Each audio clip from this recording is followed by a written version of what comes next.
Cape Cod Broadcasting weaves the listening environments of 99.9 WQRC, Ocean 104.7, WFCC Classical 107.5, Cape Country 104, and CapeCon.com's website experience to reflect the lifestyles of the people who live, work, and play on Cape Cod. We hope that you enjoy this podcast. Welcome into the Sunday Journal. I'm your host, Matt Pittett. Thanks for being with us today. On this edition of our program, we get together each week to talk about issues facing Cape Cod, the islands, and all of southeastern Massachusetts. Welcome into the program. Today, I am pleased to have an old friend in studio, Ruth Provost from the Boys and Girls Club. You're not offended by that, right? An old friend. I'm not saying you're old. I'm just saying you're an old friend. Thank you, Matt, for clarifying all of this. I'm just saying you're an old friend. I'm an old friend. We go back. Ruth Provost and I go way back. Ruth is, of course, the executive director of the Boys and Girls Club here on Cape Cod, and I always like to get together with Ruth several times a year, and they're kind of transitioning from one season, if you will, to the other, and we're right in the middle of that as we roll into the end of June and into the beginning of July. It gets even busier for you folks over there in Mashpee. So welcome in, Ruth. Good to see you. Thank you so much for having me back, Matt. We have a lot to talk about. Let's do this. I always like to kind of reset the topic here at the outset. For many of the listeners down here, perhaps many of the visitors for the weekend aren't familiar with the organization. Give us the sketch. Give us the history of the Boys and Girls Club here on Cape Cod. The Boys and Girls Club serves 900 Cape Cod children and teens right now. That's the equivalent of almost 8 classrooms a day of kids that walk through our doors after school. About 155 kids a day use the club every single day during the winter. We offer basically free after-school programs and a hugely affordable summer camp, which is a licensed program. Our winter program is a drop-in program, and the kids only pay $75 for the entire school year, and they can come anytime we're open from 2 until 6 for the younger kids through grade 6, and then from 2 until 8 or 10 at night for our teens. Then our summer camp program runs from 7:30 in the morning to 6:15 at night. It's field trip based because, frankly, the families that we serve, a lot of them are single-parent families. 41% of my parents are single parents. About 23% of my families are living on $20,000 a year or less. And on Cape Cod, with a huge, high standard of living, $20,000 a year or less is very difficult. We're a seasonal economy, so a lot of our families are working 2 or 3 jobs to make ends meet, and they don't have the time or the ability to be there when their kids get out of school or during the summer, and those are the highest risk hours for young people. They're more likely to be bullied or get in trouble during those hours, and we all know what teens can do when they're not supervised. But they're also more likely to be hurt themselves. So, not only can they get in trouble themselves, but they are more likely to be hurt because they're home alone and unsupervised. So we fill a huge gap for the Cape Cod community. We are open to any kid on Cape Cod, age 6 to 18. We serve them in very different ways at very different times of the year. And I think one of the things I'm the most proud of right now is our teen program. We are serving 47 teens a day on average from 2 in the afternoon, like I said, until 8 at night during the winter. Our Friday teen nights have served consistently anywhere from 100 to 300 teens a night. And on Fridays. And if you think about that, these are young people who are choosing to be in an adult supervised setting. We have a huge problem on the Cape with opiate and heroin abuse right now. Mm-hmm. In terms of, I wanted to get to that topic, so why don't we jump to that right now? I would imagine that you're seeing that, you're on the front lines, but even if not for what you folks were doing, a lot of those kids might be finding themselves in trouble with that issue. Absolutely. We are substance-free. The kids are no child is allowed to come in if we suspect they're under this, influence of substances. We call parents and let them know what we've seen. Once the teens come into our program, they're not allowed to leave at the end of the day until they leave for good. They can't leave and come back, as so many might want to do. And we really do a lot of prevention programming. The activity is always an activity. Homework help, free individual tutoring. We do job skills. We take the teens to visit any college program they want. We actually do prevention programs to talk about, realistically, drug and alcohol use. And we also survey our kids once a year to see how they're doing. And what we have found with our young people, we have several questions that on our surveys that we use nationwide that mirror the risks surveys they do in the school. And just like all of the surveys down here, what we're seeing is our young people are involved in alcohol. No surprise there. Marijuana. But the younger teens in high school primarily are not really into the opiates yet. Some of them are doing pills, but not that many. But the marijuana and the alcohol really are gateways in. You know, we know that. Once you start doing it, you say, oh, this isn't so bad. You're going to try something else.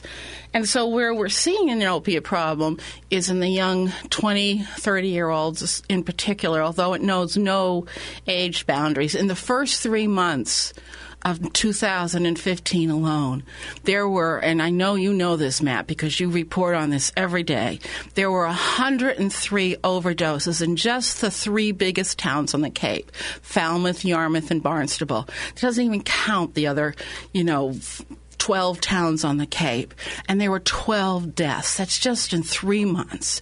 So keeping our kids off the streets and safe is a vital role for a program like ours, and frankly, any youth program here on the Cape. The numbers have just been shocking, and as we sit here and speak today, the governor is beginning to roll out some of the findings from their task force, and they put out a very emotional video with a woman from Harwich who lost her daughter to heroin, and it's a very emotional video. You can link through it on our website and also see it on the governor's website as well. But and the woman is from Harwich, and it just really brings it home. And she talks about how her daughter was just a normal kid doing her thing on the Cape, but you get hooked into it through some way, through a gateway, and if you can't get off the heroin, if you can't get off it, you will die. I'm on the county substance abuse task force just because we work with so many young people, and I represent the after-school programs and the out-of-school time programs because we know we pick up a huge chunk of a kid's day, and it's so important to have them in programs like ours. And what we're seeing is something going on. I've gone to 2 funerals already this year for young 20-something-year-olds. It's tragic and it's horrifying. And unless we do more about prevention, and we're spending hundreds of millions of dollars on this statewide, and only less than 1% right now is going to prevention programs. So you're right on the front line of it. What are you hearing from the kids, Ruth, in terms of the pressures they get? Do any of your kids come in and say, Jimmy tried to sell me something, Joey tried to get me to do something? Talk to me about the pressures that you think they're The kids saying. are under tremendous peer pressure, which is why we are so grateful for my staff, because they come in and they talk to my staff. They feel free to share what's going on with the staff, and the staff reinforces what the kids know is true. In fact, I have a quote here from one of my teens last year. She was our Youth of the Year. But when she was 14, and she wrote this in her essay, being under the influence is not a choice that a 14-year-old should be making, but I decided to anyways. But being in the club for just one night changed my life for the better. I realized I did not have to do drugs or get in trouble to have fun. Being around a group of people with activities that were available was all I needed to notice. What I was doing was a bad choice. And then she writes, the club became my drug. My attitude turned for the better, my grades started going up, and I was staying out of trouble. She graduated from high school last year. She is now a chaplain's assistant in the National Guard and starting college. That's good. I think I remember meeting that young lady. Cheyenne Jackson. She was our Youth of the Year. That's amazing right. Young person. But, that is just one story from one kid. And if they have an alternative, a place where they meet kids who are doing other things besides drugs and alcohol, they are less likely to be involved in things like that. In fact, our national program surveys our alums, and our alumni, 67% of Boys and Girls alums, say that the Boys and Girls Club is where they learn to say no to drugs and alcohol and avoid trouble with the law. So that points up how important it is to raise awareness about what you're doing through the summer, and also a lot of the fundraising that you need to do as well. So give us an overview here, summer-wise, what we're looking at for all the programs, what's still available, what's booked up, etc.? Well, we're starting summer camp tomorrow, the 29th of June, and we're running for 8 weeks through August 21st. And every week we are field trip based. Parents don't have time to get their kids even to the beach. So we take the kids to the beaches. We take them on trips that are fun. Some of them take them to historic venues, but every kid goes on 2 or 3 field trips a week. Some of them show we had a focus on science, engineering, technology, and math, STEM this year. Good old STEM, yeah. Yep, good old STEM, mostly because it's so important. You can't even be an educated voter on issues around, say, stem cells and things like that people are being asked to vote on without understanding basic science. So we work with the kids. Some of the trips are to the Science Museum or out to George's Island, where they find out about the marine life and the history of the area. So we really try to include learning components in pretty much everything we do. So we have grades 1 and 2 in one unit, grades 3 and 4 in another, 5 and 6 in another. And then I don't know how many camps do this, but we run 2 teen-only units as well, because it's important to keep those kids engaged during the summer. And our 7th and 8th and 9th graders belong to the group called the Sharks, because they're the biggest fish in the camp. And they do a lot of hands-on stuff. They'll go overnights. They'll go rock climbing. We like to keep those kids very active, bike rides. And then we have a counselor and training unit for kids in 9th grade. It's a hands-on job skills program, but they also work with the younger units, and they do some of the stuff helping the older counselors with the camp unit. So it's really fun. The camp was 80% full the day we opened registration in March. Wow. So if you're a parent right now and you're still looking for activities, there are still options. You still have some availability. We still have some availability as of this date of taping. Right, exactly. So obviously call ahead, right? So let's get that number out at this point. It's 508-477-8845. So over the course of the summer, about how many kids do you think you'll be interacting with? We actually are serving 146 kids this summer. Mm-hmm. Our camp was licensed last summer for 130 kids. We went to the Board of Health because the demand was so high, and we actually got an extension to do another 10 kids. And so then during the year, over the course of a year, you're serving about 900 or so. Absolutely. We have 900 members, about evenly split between the younger kids and the teens. So if not for, especially because we're focusing on the summer activities, if not for those summer activities, a lot of these kids be probably just roaming the streets. They absolutely would. One of my younger kids just did an essay for the, we had academic awards for the kids that used the homework program and the tutoring the most. And we had 3 young kids read an essay, and one of them said that she and her sister would be going home alone until Mom got home at 6 or 8 o'clock at night if it weren't for the Boys and Girls Club. So, of course, with all of this activity that you have going on, you have to have some funding.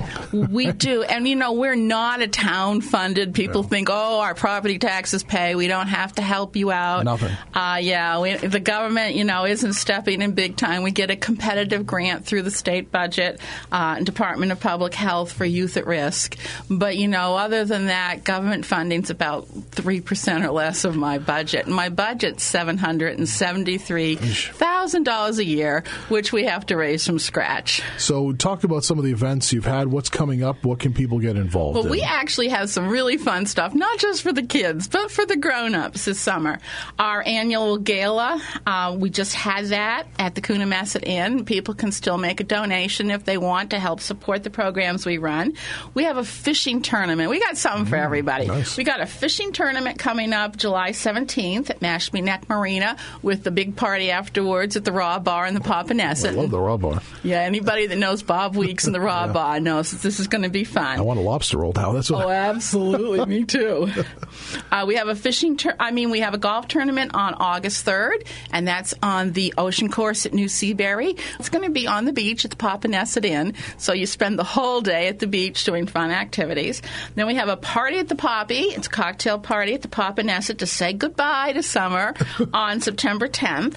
And then we have a road race on Halloween this year in the fall, and that's a costumed road race. It's a 5K for the grown-ups, and you can walk it. And we also have a kids' fun run before that. And people come in costumes. It's fabulous to see, and it's so much fun. Well, talk a little bit, Ruth, in the few moments we have left about just the challenges of fundraising and why you really want to get that message out to the community today, that they need some help, that you need some help, number one, but that an investment in the Boys and Girls Club is really, I sound like I'm doing an ad for you, but an investment in the Boys and Girls Club is like, it's an investment in the community, really. It really is an investment in the community. It's also an investment in the Cape's economy. As you know, we've been losing young people at a prodigious rate, and our senior population keeps expanding as a result. And what happens is when you lose young families, there's no one to run your police, your fire, clean your roads, mow your yard.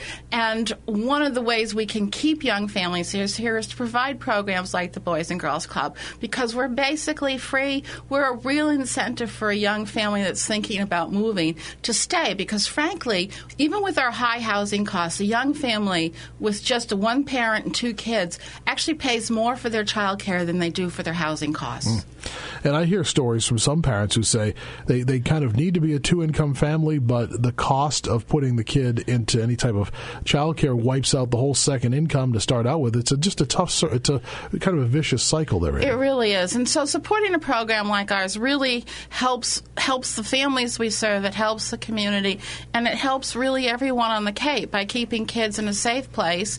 And frankly, during the winter when so many of our houses are empty, supporting the Boys and Girls Clubs is one way of making sure those kids are in a safe, supervised setting instead of out getting into trouble. No, there's a lot of activities still available, as you said, Ruth, for people to take part in, and also many opportunities to help out financially. In terms of doing that, if they want to get involved in one of these events, you have the fishing tournament, you said, coming up, et cetera. What should they do? Fishing tournament on July 17th, golf tournament August 3rd, cocktail party on September 10th for those people who aren't so active, and a road race on Halloween. And you can find information about all of these activities at our website, boysgirlsclubcapecod.org. Ruth Provost is the executive director of the Boys and Girls Club in Mashpee. If you don't know where it is, it's right there in Mashpee, right nestled in behind the police station, right? That's over there. Correct. In the public safety complex. Well, Ruth, we wish you a great summer. It sounds like you're going to have a lot of fun activity over at the Boys and Girls Club this coming summer. It's always good to see you. And I guess we'll have you back. What's the next transition? September into back September? to school. All right. Let's not rush the summer. Okay? Oh, gosh, no, not after our winter. Exactly. All right, Ruth, thanks so much. It's always great to see you. Thanks for being here today, Ruth. Thank we appreciate you, it. Ruth Provost with the Boys and Girls Club of Cape Cod here today on the Sunday Journal. Thanks for being with us. I'm your host, Matt Pitto. This podcast is a presentation of Cape Cod Broadcasting, which is solely responsible for its content. Thank you for listening. For more information, please visit us at capecodbroadcasting.com.